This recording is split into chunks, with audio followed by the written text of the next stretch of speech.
Welcome back. Today we're looking at a really sharp critique of the Nike brand narrative.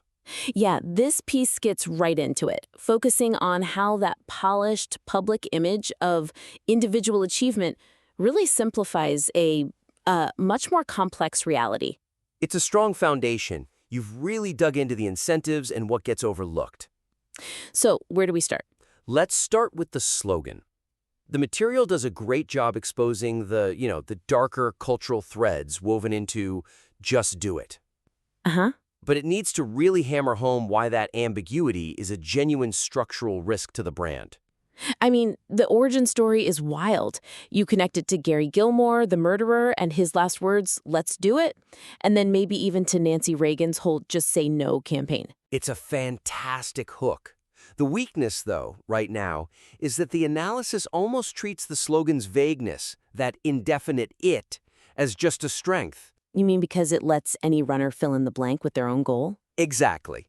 And while that's true, it totally overlooks the risk. The brand can lose control of the narrative if the context changes or if, the "it" becomes something Nike can't possibly endorse. Okay, but let me push back on that for a second. Isn't that ambiguity the very thing that's allowed it to survive for decades across different cultures? If they defined it too narrowly, wouldn't it just feel restrictive and, I don't know, burn out? That's a great question, and it actually leads right to the suggestion. Okay. We have to show that Nike isn't just passively benefiting from ambiguity, they are actively, constantly managing it. Like a gatekeeper? Precisely. A moral gatekeeper. So the critique needs to contrast the "it's they promote" with the "it's they have to exclude." You have to show how they actively restrict the meaning to stop it from collapsing into those darker roots. So we need to define the line that Nike itself draws. What are some of the things they keep out of the Just Do It Club? Well, look at the examples you already have. You point out that Nike deliberately excludes things like hedonism or eros. Right. As you wrote, eros demands no Nike equipment. Those kinds of acts, they run counter to this ideal of the disciplined athlete.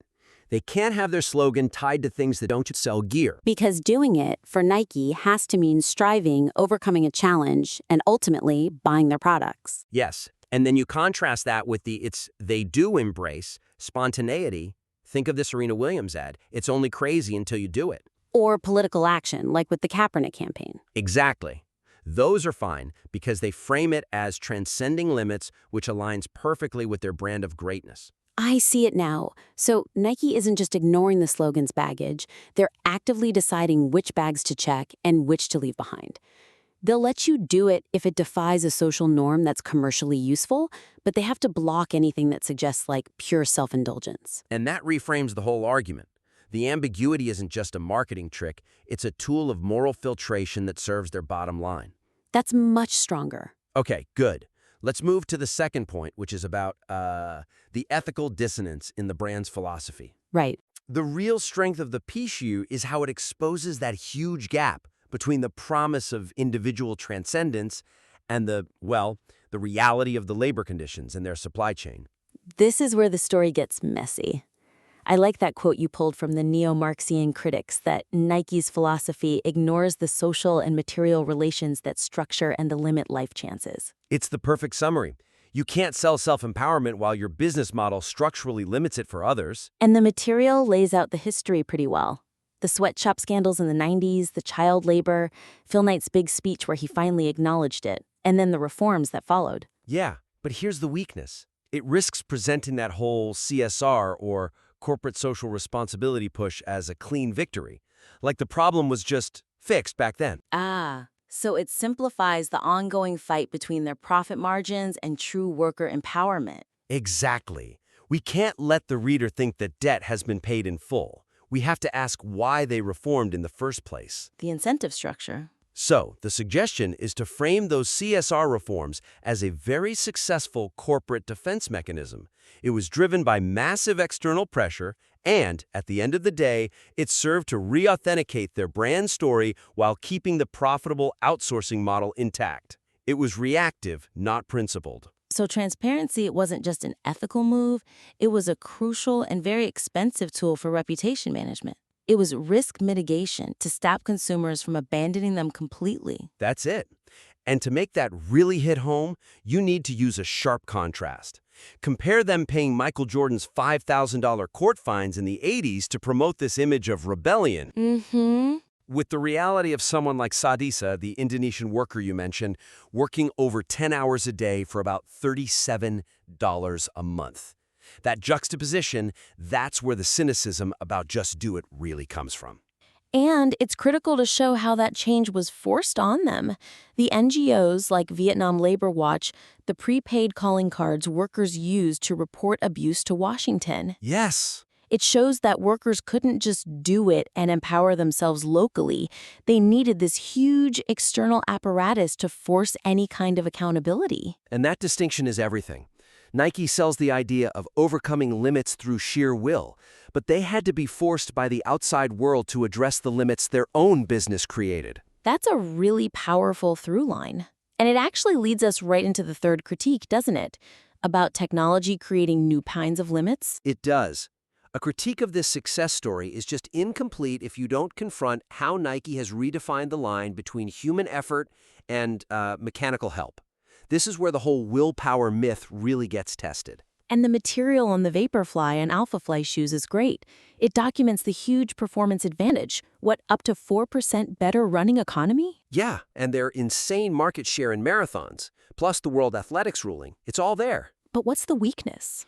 The weakness is that the critique gets a little too bogged down in the technical details, the regulatory compliance stuff.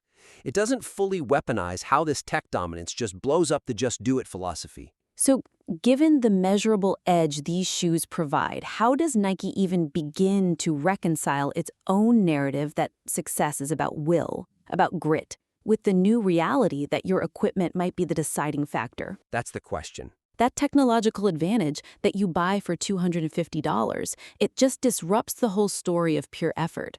And that tension is the key. The suggestion here is to pivot the critique away from regulatory talk and straight towards ethical branding. You have to frame this expensive, performance-altering technology as creating a new reality. Where achievement isn't just about willpower anymore. It's about access to capital and proprietary R&D. Yes, it completely flips the hero narrative. When Kipchoge breaks a record, we see it as a triumph of human spirit.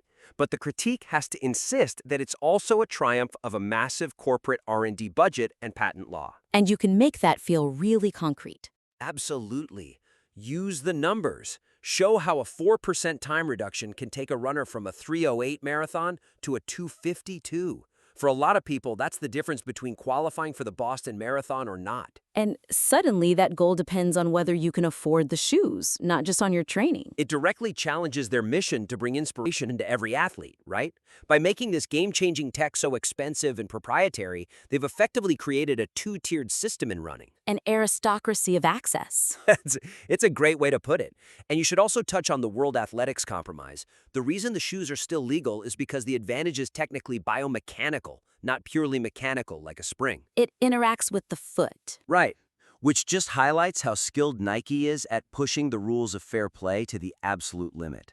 It's a technical win that creates this huge ethical problem for their own brand story.